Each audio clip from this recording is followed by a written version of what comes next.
Attack on Titan के इतिहास में एक ऐसा ऑपरेशन भी था जो सिर्फ एक लड़ाई नहीं बल्कि एक बहुत बड़ा, एक दुस्साहसी दांव था। एक ऐसा दांव जिसने भरोसे, दोस्ती और यहाँ तक कि इंसानियत को भी दांव पर लगा दिया था। तो चलिए कमांडर इरविन के इस चौंकाने वाले प्लान की परतों को एक एक करके खोलते हैं। तो ये सब हुआ कैसे? हम इस पूरी कार्यवाही को 4 हिस्सों में समझेंगे। सबसे पहले देखेंगे कि जंगल में वो रहस्यमयी कानाफूसी और शक का माहौल कैसे बना। फिर आर्मीन उस चौंकाने वाले नतीजे पर कैसे पहुंचा। इसके बाद कमांडर के उस क्रूर दांव को समझेंगे और आखिर में देखेंगे उस जाल का खुलासा जिसमें दुश्मन को फंसाया गया था। तो कहानी हमें ले जाती है उन विशालकाय पेड़ों वाले जंगल के बीचों बीच। सर्वे कॉर्प्स ने फीमेल टाइटन को घेर लिया है, ये सच है, पर माहौल में जीत का एहसास बिल्कुल नहीं है, बल्कि एक अजीब सा अनकहा खतरा महसूस हो रहा है। ऐसा लग रहा है मानो कुछ बहुत गलत होने वाला है। ज्यादातर सैनिकों को जंगल की बाहरी शाखाओं पर तैनात कर दिया गया है, जैसे वो कोई बाहरी दीवार हो, पर उन्हें पता ही नहीं है कि वो आखिर कर क्या रहे हैं। उन्हें बस एक हुक्म मिला है, इंतजार करो और किसी भी हालत में किसी भी टाइटन को जंगल के अंदर मत आने देना, बस। और तभी जंगल के बीच से जोरदार धमाकों की आवाजें गूंजने लगती हैं। ऐसा लग रहा है जैसे कोई तोपें दाग रहा हो, लेकिन ये तो हो ही नहीं सकता। सर्वे कॉर्प्स के पास ऐसी तोपें हैं ही नहीं। हर एक धमाके के साथ सैनिकों के दिल में बैठा डर और भी गहरा होता जा रहा है। अब भई सब्र का बांध तो टूटेगा ही। सिपाही एक दूसरे से फुसफुसा रहे हैं, आखिर हो क्या रहा है, हमसे क्या छुपाया जा रहा है। और ये बेचैनी सिर्फ नए सैनिकों में नहीं है, पुराने तजुर्बेकार सिपाही भी पहली बार ऐसा महसूस कर रहे हैं कि उनके कमांडर उन्हें बस बलि का बकरा बना रहे हैं।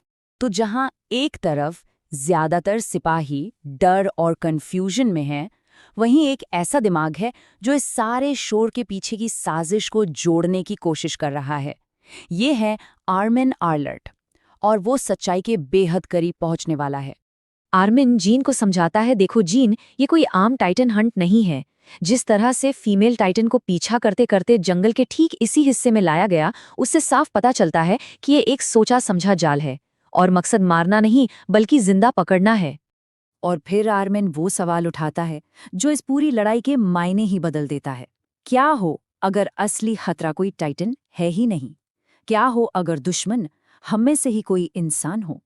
और यहीं वो कड़वा सच सामने आता है। आर्मिन का निष्कर्ष ये है कि फीमेल टाइटन के अंदर जो भी है वो कोई बाहरी दुश्मन नहीं, बल्कि सर्वे कॉर्प्स का ही एक जासूस है।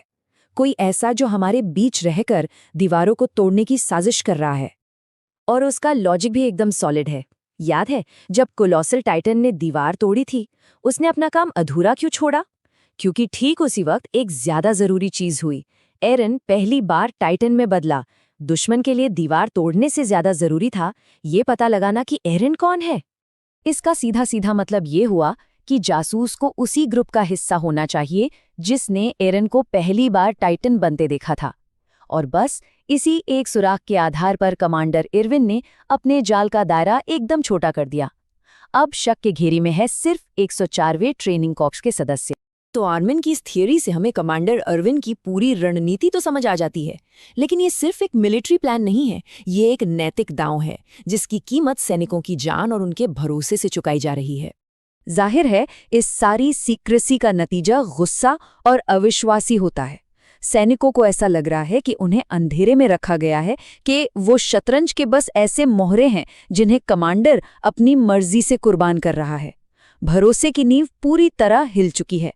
और जीन इस पूरी सिचुएशन की सबसे बड़ी नैतिक दुविधा को आर्मिन के सामने रखता है।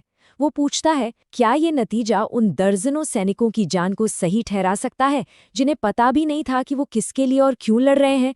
ये एक ऐसा सवाल है जिसका कोई आसान जवाब है ही नहीं। और ये है कमांडर इरविन का वो ठंडा, क्रूर हिसाब।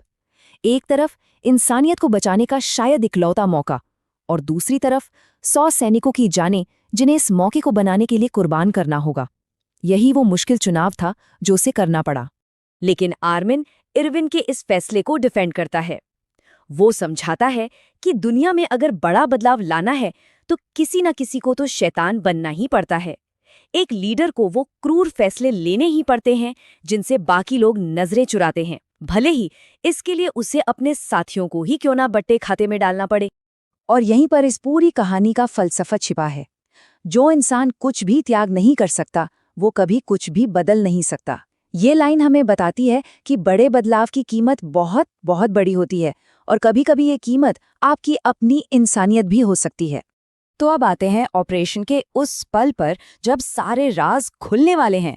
वो अजीब धमाके, वो सीक्रेसी, अब सब कुछ साफ होने वाला है।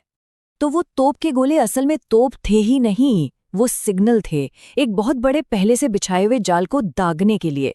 और पलक झपकते ही सैकड़ों नुकीले तार फीमेल टाइटन पर बरसते हैं, उसके हर एक अंग को जकड़कर उसे वहीं के वहीं स्थिर कर देते हैं।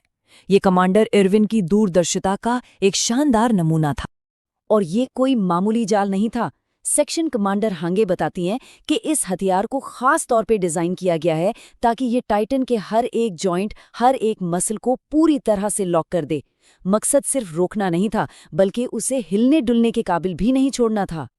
और जैसे ही जाल अपना काम करता है, सीन में एंट्री होती है कैप्टन लीवाई और उनकी स्पेशल ऑप्स स्क्वाड की। ये वो गिने चुने लोग थे जिन्हें प्लान की पूरी जानकारी थी। और अब शुरू होता है मिशन का आखिरी और सबसे मुश्किल हिस्सा, टाइटन की गर्दन काटकर उसके अंदर के इंसान को बाहर निकालना। सब कुछ प्लान के हिसाब से जा रहा था, जीत बिल्कुल सामने थी। लेकिन तभी कमांडर इरविन कुछ ऐसा देखते हैं जो प्लान का हिस्सा नहीं था।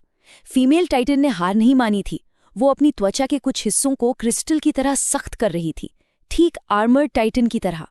तो जाल बिछ चुका है, पर दुश्मन ने एक नया दांव चल दिया है। सर्वे कॉर्प्स जीत के इतने करीब आकर अब क्या करेगी? जीत। खैर, वो जश्न तो शुरू होने से पहले ही खत्म हो गया था। सर्वे कॉर्प्स ने जिसे पकड़ा था वो सिर्फ एक मुखौटा था।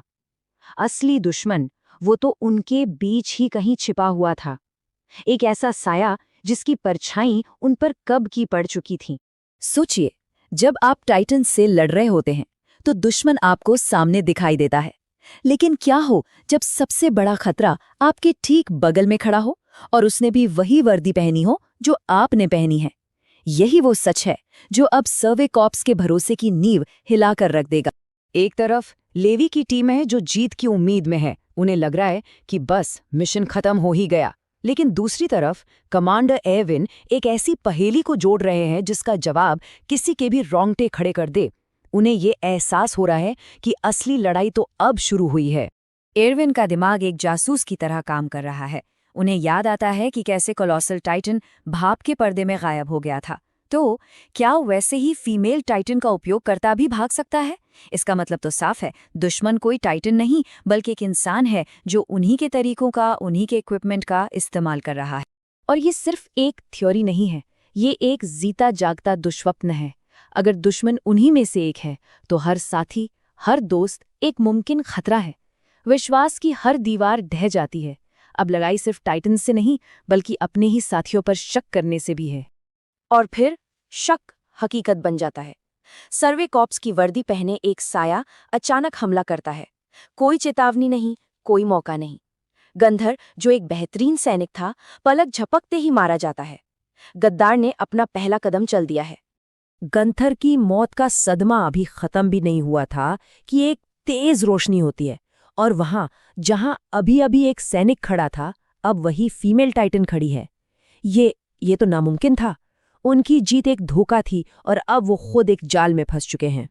जब सारी रणनीति फेल हो जाती है तो सिर्फ एक ही चीज बचती है, भरोसा।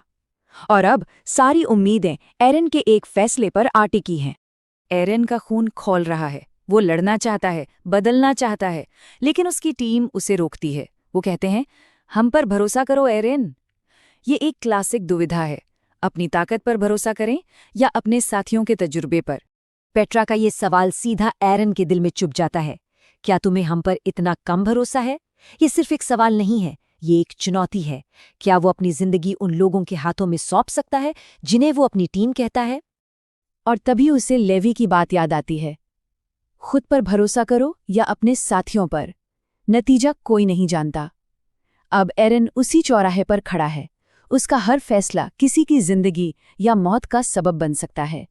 और एरन अपना फैसला करता है। वो टाइटन नहीं बनेगा, वो अपनी टीम को चुनता है। वो आगे बढ़ जाता है, अपनी जिंदगी पूरी तरह से अपने साथियों के हाथों में सौंपकर। ये सिर्फ भरोसा नहीं है, ये एक दाव है, और इस दाव पर उसकी अपनी जिंदगी लगी है। तो अब मंच तैयार है।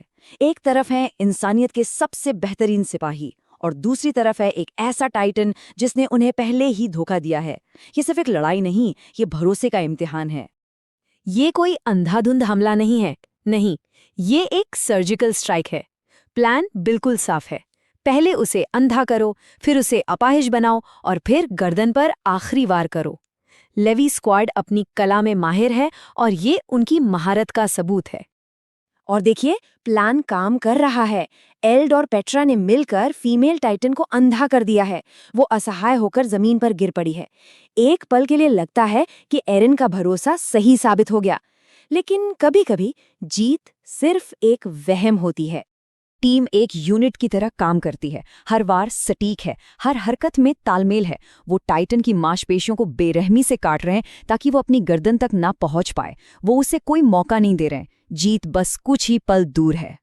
लेकिन अटैक ऑन टाइटन की दुनिया में उम्मीद एक बहुत ही नाजुक चीज है, और ये टूटने ही वाली है। और तभी कुछ ऐसा होता है जो नामुमकिन लगता है। फीमेल टाइटन अपनी सारी हीलिंग पावर अपनी सिर्फ एक आंख में झोंक देती है, और कुछ ही सेकंड्स में वो फिर से देख सकती है। उनकी पूरी की पूरी योजना एक झटके में धरी की धरी रह जाती है। एक आंख खुलते ही खेल बदल जाता है। एल्ड, जो अभी अभी जीत का जश्न मनाने ही वाला था, टाइटन के जबड़े में है। ये सब इतना तेज और इतना क्रूर होता है कि कोई कुछ नहीं कर पाता सिवाय देखने के। ये लड़ाई नहीं, ये नरसंहार है। एक एक करके लेवी स्क्वाड के सभी सदस्य मारे जाते हैं। पेट्रा, जिसने एरिन से भरोसे की गुहार लगाई थी, एक पेड़ से कुचल दी जाती है। एरिन का भरोसा उनकी कब्र बन जाता है। इंसानियत की सबसे बड़ी उम्मीद कुछ ही सेकंड में राख हो जाती है। तो सवाल ये है कि जब सबसे अच्छे भी हार जाते हैं तो क्या बचता है? जब विश्वास ही मौत का कारण बन जाए तो कोई किस पर भरोसा करे? तो चलिए कहानी के पहले हिस्से में चलते हैं, जहां हम देखेंगे इस लड़ाई के भयानक नतीजे और उसके बाद छाई हुई एकदम गहरी निराशा। एक बहुत ही ब्रूटल, एक भयानक लड़ाई के बाद जो रिजल्ट है ना, वो बिल्कुल सामने है, साफ साफ। एरिन उस मिस्टीरियस और जबरदस्त पावरफुल फीमेल टाइटन से बुरी तरह हार चुका है। एक ही झटके में उसका सिर धड़ से अलग कर दिया गया, और अब उसका वो विशाल शरीर जिससे भाप निकल रही है, बस मैदान में बेजान पड़ा है। अब देखिए फीमेल टाइटन का अगला मूव। इससे उसके ठंडे दिमाग का पता चलता है। वो एरिन के टाइटन के गिरे हुए शरीर को इग्नोर करती है। उसका टारगेट सीधा गर्दन का पिछला हिस्सा है।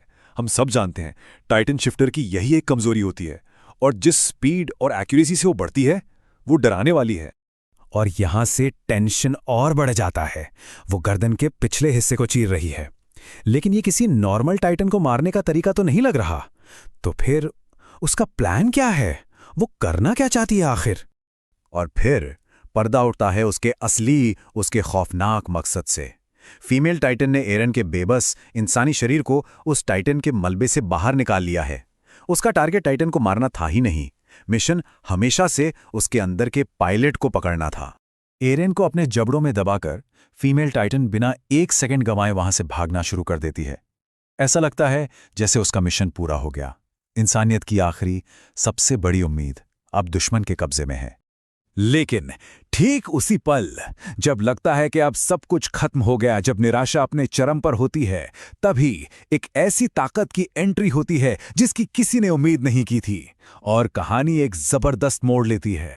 एरिन को पकड़ा जाता देख मिकासा एकरमैन, इंसानियत के सबसे खतरनाक सोल्जर्स में से एक, अचानक सीन में एंट्री लेती है। और उसके आते ही ये जो एक तरफा हार थी ना, वो फौरन एक हाई स्पीड डेस्परेट चेज में बदल जाती है। भले ही वो अकेली है, लेकिन उसका इरादा बिल्कुल फौलाद जैसा है। मिकासा का अटैक सिर्फ स्किल नहीं है, उसमें है बिल्कुल रॉ, बेकाबू गुस्सा। वो फीमेल टाइटन पर एक तूफान की तरह टूट पड़ती है। उसका हर मूव एरिन को वापस लाने की एक चीख है। ये फीमेल टाइटन के ठंडे, कैलकुलेटेड स्टाइल से बिल्कुल अलग है। और तभी फीमेल टाइटन अपना एक नया खौफनाक ट्रम्प कार्ड खेलती है, हार्डनिंग। मतलब वो अपनी स्किन के कुछ हिस्सों को एकदम क्रिस्टल जैसा सख्त बना सकती है, इतना सख्त कि सर्वे कॉप्स के ब्लेड्स का उस पर कोई असर ही नहीं होता। ये एक ऐसा डिफेंस है जिसका सामना उन्होंने पहले कभी नहीं किया, और ये गेम के रूल्स को पूरी तरह बदल देता है। और ये नई पावर कितनी इफेक्टिव है, ये इस पल में बिल्कुल साफ हो जाता है। मिकासा के अल्ट्रा हार्ड स्टील ब्लेड्स जो नॉर्मल टाइटन्स को आसानी से काट देते हैं, वो उस टाइटन की सख्त गर्दन से टकराकर टूट जाते हैं। उसका सबसे तेज, सबसे पावरफुल अटैक बेकार हो गया और उसके चेहरे पर जो शॉक है वो साफ दिख रहा है। लेकिन हार और निराशा के इसी पल में मिकासा को कुछ समझ में आता है, एक उम्मीद की किरण।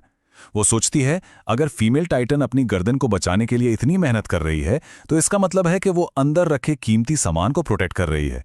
और इसका मतलब तो एक ही हो सकता है, एरेन अभी भी जिंदा है। मिकासा का ये लगातार लेकिन थोड़ा लापरवाह अटैक उसे एक बहुत ही खतरनाक पोजीशन में डाल देता है। फीमेल टाइटन, जो अब इस पीछा करने से तंग आ चुकी है, अचानक मुड़ती है और बिजली की रफ्तार से एक डेडली काउंटर अटैक करती है। मिकासा हवा में है, बिल्कुल हेल्पलेस, और इस हमले से बचने का कोई रास्ता दूर दूर तक नजर नहीं आ रहा। और ठीक इस मायूसी भरे पल में जब लगता है कि बस गेम ओवर, तब शुरू होता है कहानी का तीसरा और सबसे डिसाइसिव चैप्टर। एंट्री होती है इंसानियत के सबसे मजबूत सिपाही कैप्टन लिवाई की। बस जब लगता है कि अब मिकासा नहीं बचेगी, तब कैप्टन लीवाई एक धुंधले से आते हैं। उनकी स्पीड जैसे इंसानी है ही नहीं। वो मिकासा को एक तरफ धकेल देते हैं, उस जानलेवा हमले से बस 1 इंच से बचाते हुए। उनके आते ही इस पूरे चेज का डायनामिक्स ही बदल जाता है। अब देखिए, मिकासा जो गुस्से और इमोशन से चल रही है, उसके बिल्कुल उलट लीवाई इमोशंस को साइड में रखते हैं। वो फौरन सिचुएशन को एनालाइज करते हैं, एक एक्सपर्ट स्ट्रैटेजिस्ट की तरह। वो समझ जाते हैं कि उनका दुश्मन कोई मामूली बेवकूफ टाइटन नहीं, बल्कि एक इंटेलिजेंट और चालाक अपोनेंट है। उन्हें यह भी पता है कि मकसद एरन को मारना नहीं, उसे किडनैप करना है। और ये फीमेल टाइटन बस भाग नहीं रही, वो एक सोची समझी स्ट्रैटेजी के तहत लड़ते हुए पीछे हट रही है। और यहां पर 2 अलग माइंडसेट्स का टकराव साफ दिखता है। एक तरफ है मिकासा का रॉ बेकाबू गुस्सा, जो उसे सीधे हमले करने पर मजबूर कर रहा है, भले ही वो लापरवाही हो। और दूसरी तरफ है लिवाई का एकदम शांत, लॉजिकल और कंट्रोल्ड अप्रोच, जो स्ट्रैटेजी और प्रिसिजन पर फोकस करता है। ये गुस्से और दिमाग की लड़ाई है, एक्सपीरियंस और जोश। लिवाई मिकासा की इस खतरनाक लापरवाही को रोकते हैं। एक छोटी सी लेकिन बहुत टेंस बातचीत में वो उसे कड़वी सच्चाई का आईना दिखाते हैं। उसकी पर्सनल फीलिंग्स चाहे कितनी भी स्ट्रांग क्यों ना हो, मिशन के बीच में नहीं आ सकते। उनका सबसे पहला काम एरिन को प्रोटेक्ट करना था, और अभी वो इसमें बुरी तरह फेल हो रहे हैं। और इसी इंपॉर्टेंट मोड पर लिवाई एक नए, कैलकुलेटेड और हिम्मत वाले प्लान के बारे में बताते हैं। प्रायोरिटी अब बदल चुकी है। अब बात बदला लेने या मारने की नहीं, बात है बचाने की। उनका बस एक ही लेजर फोकस्ड मकसद है, एरन येगर को हर कीमत पर वापस लाना। इसके आगे जो होगा वो इस पूरी लड़ाई का रुख हमेशा के लिए बदल देगा।